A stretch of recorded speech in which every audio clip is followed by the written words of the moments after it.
I am absolutely convinced, like totally convinced, that the following bad habits will keep people broke. Talk about this back in a minute.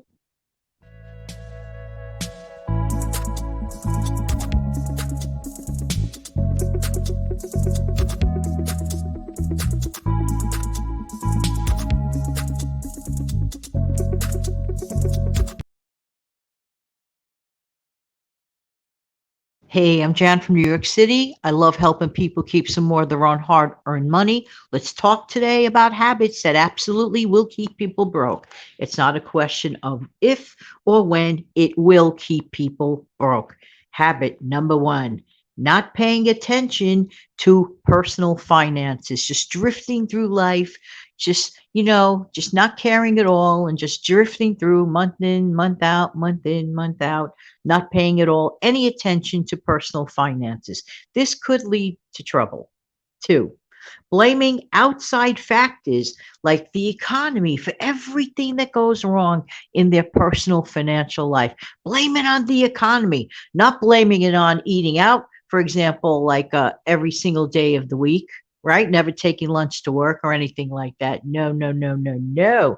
Always blaming the economy. Well, you know what? There's such a thing as your own economy and that you are in charge with. There is something about outside factors you have to accept. Sometimes there are things we personally can't control, but the things we can control, like our own personal habits and personal choices that we make, can either make or break our personal finances. Next, taking responsibilities or actions to improve financial lifestyle. Well, let's put it this way: if you're not paying attention and just drifting through like a balloon going anywhere and everywhere, or blaming outside factors like the economy for everything, how can you possibly take responsibility or any actions to improve financial lifestyle? One has to acknowledge that they are responsible to carry their own personal financial load. That's just how it works. It's just how it works. Next, having champagne tastes or champagne wants. Meantime, the budget is actually tap water. What? Yes, keeping a champagne lifestyle when really your life is really tap water financially. You don't have the means to do the things you like want to do. We all want really nice things, of course, but we also have to be realistic and live within our means. Not living within our means, not living below our means is a huge mistake. And it will come back to haunt and it will keep people broke. Next, living off of credit cards and only paying the minimum payment month in and month out. Do you know how much interest people could be throwing away every single year by just upkeeping minimum payments?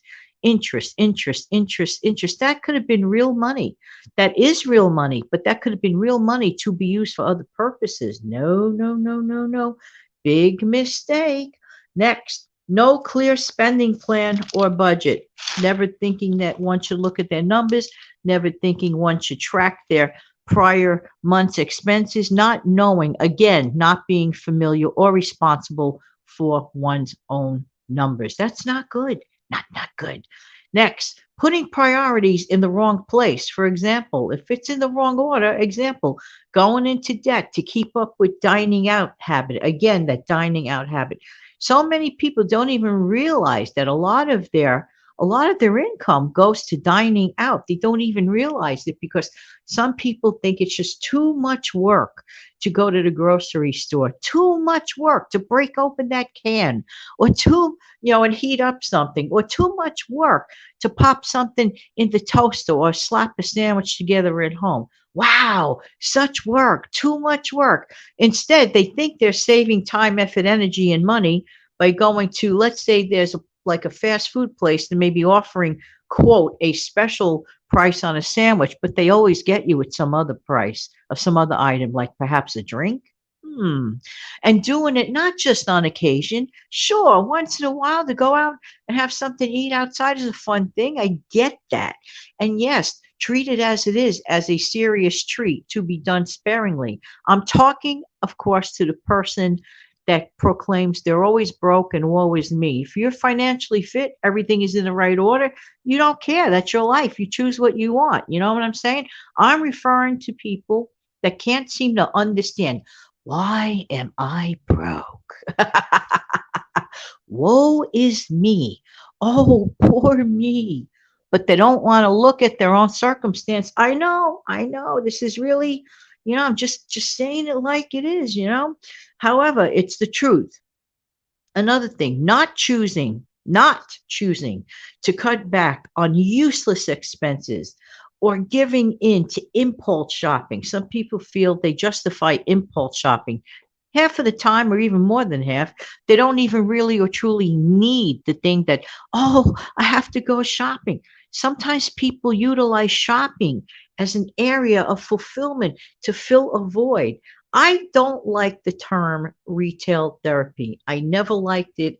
I think probably some retailer invented it. I don't know who started that phrase back in the 1980s. Retail therapy. It shouldn't be therapeutic. Shopping is not meant to be therapeutic. Shopping is just that, shopping, buying an item, period, or shopping for a service, period.